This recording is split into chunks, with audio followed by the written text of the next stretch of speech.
So I want to ask you a question. What if there was a strategy or a concept that you could use to never have to work another day in your life? Sounds too good to be true? Keep on watching. Hello everyone, welcome back to my channel. In today's video, I'm actually going to be talking about FIRE. Now, I'm not talking about that hot thing that burns stuff.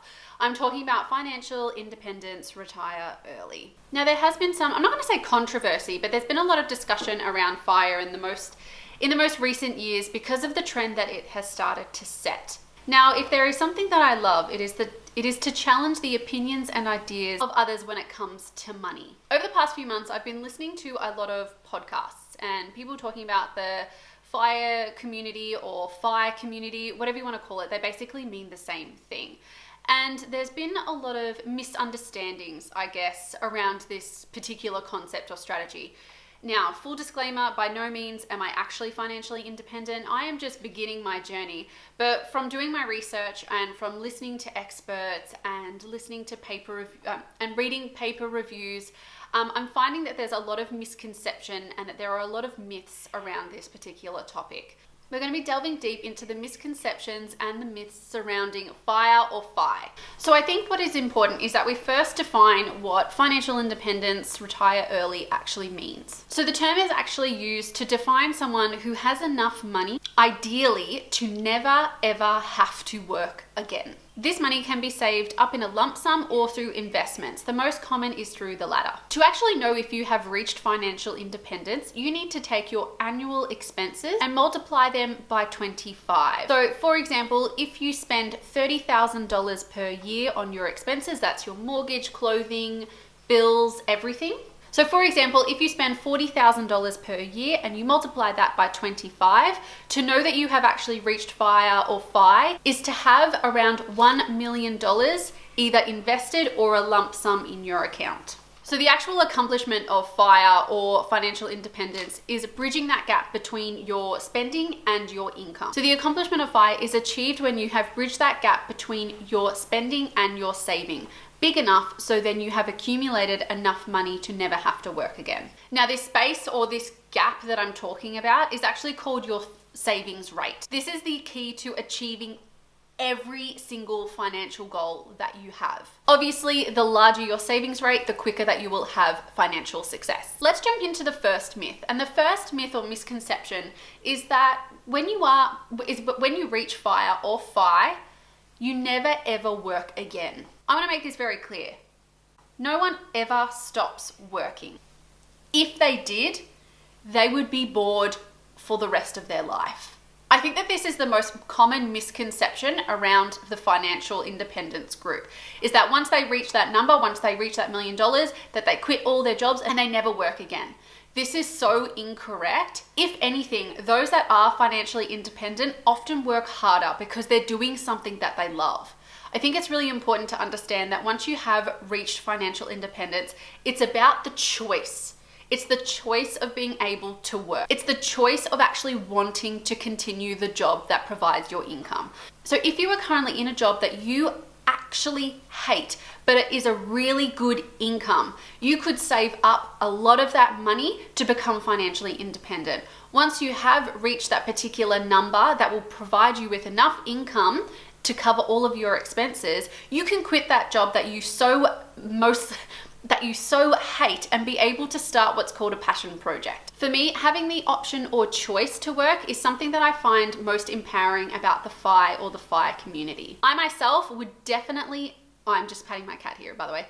I myself would never actually stop working. I would be bored within a week. Rather, I would actually use my time wisely and do things that really bring me enjoyment and joy into my life. And I would do these things regardless of the pay. Now, the next common misconception or myth is that in order to achieve financial independence or FI, is that you have to sacrifice everything. People are saying that you don't go for holidays, you don't go out for dinner, you don't have takeaway, you don't do anything that requires money and brings you joy. But honestly, this is just not the case. It's all about perspective, and I think that you need to think and really ask yourself the questions of when you're wanting to buy something, is this something that I need or is this something that I want? If you truly take the time to ask yourself these questions, more often than not, you will find that whatever you want to spend your money on is a want, not a need. Just because you want something doesn't mean that you should spend your hard-earned money on it. Many people are under the impression of those who are trying to chase what's called FIRE or FI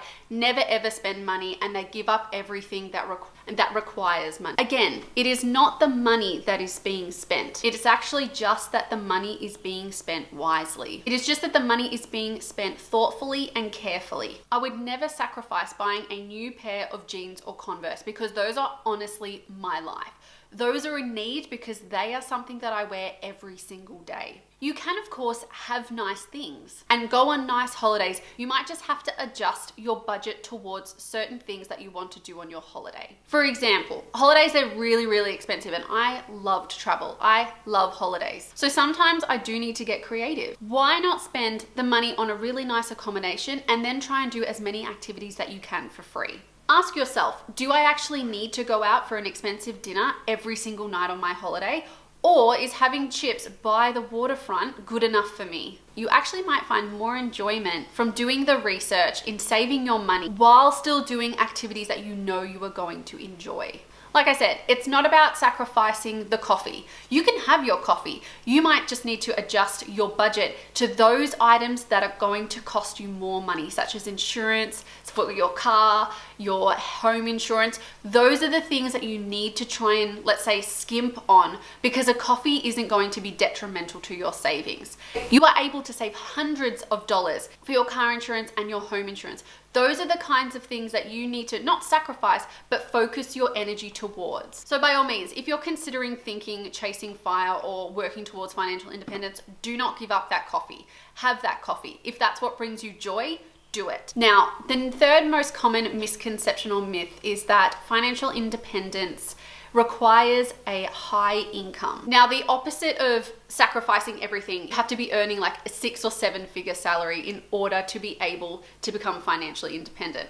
And again, this is just not the case. It is all about your spending and your saving. Now, this misconception actually has some logical reasoning behind it. I'm not going to deny that. The higher your income, obviously, the more opportunity you have to save money. And while most people in the FIRE community usually are of the higher income level, it doesn't mean that it's not possible for middle and low income earners. Many people in the FIRE community, such as myself, they have a second income to earn more money, to supplement, to try and increase their earnings, to bridge that gap between their spending and their savings. There are a lot of people who actually have achieved financial independence without having a huge, enormous salary. This is really important because they have kept their expenses as low as possible.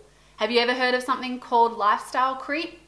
Yeah, so when your income increases, you tend to spend more. But those that do have a low income, and if their income slowly increases, they have managed to keep all of their expenses at a minimum. Remember, like I said, it is all about keeping that gap between your spending and your savings as big as possible. Ultimately, the higher your savings rate, the quicker you will achieve financial independence, regardless of your income. Now, financial independence means having a insane savings rate, right? Not necessarily.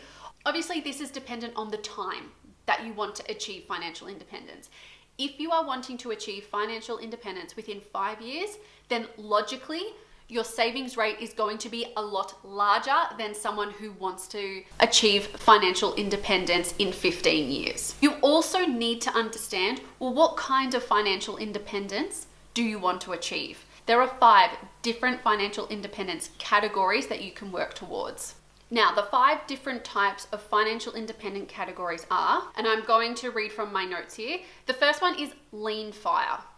And this is having enough investments that you can cover your essential expenses. Regular FIRE. So regular FIRE is having enough investments that can cover your expenses associated with your current lifestyle. Now, F.I.R.E. I know that this is probably the hardest one to achieve unless you do have a higher income, but F.I.R.E. is having enough investments that can cover expenses associated with a higher standard of living than your current lifestyle. So if you currently have really, really low expenses, but in the future you would like to be able to spend a little bit more money, then F.I.R.E. is the type of financial independence that you would need to work towards. Barista F.I.R.E. Now, this is the one that I personally am going to start working towards. And Barista F.I.R.E. is having enough investments that cover a portion of your current expenses today and supplement the difference by working a lower stress part-time job. So in the future, I would love to just be able to cover my mortgage repayments. That's what I would like to work towards.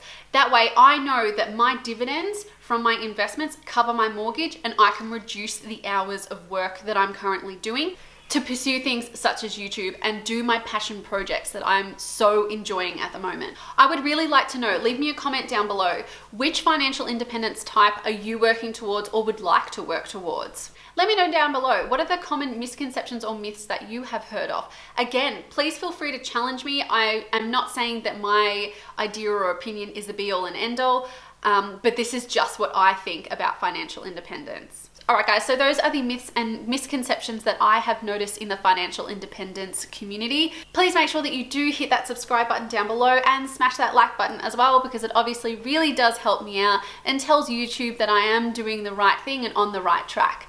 Anyway guys, I will see you in a video sometime in the very near future. Bye!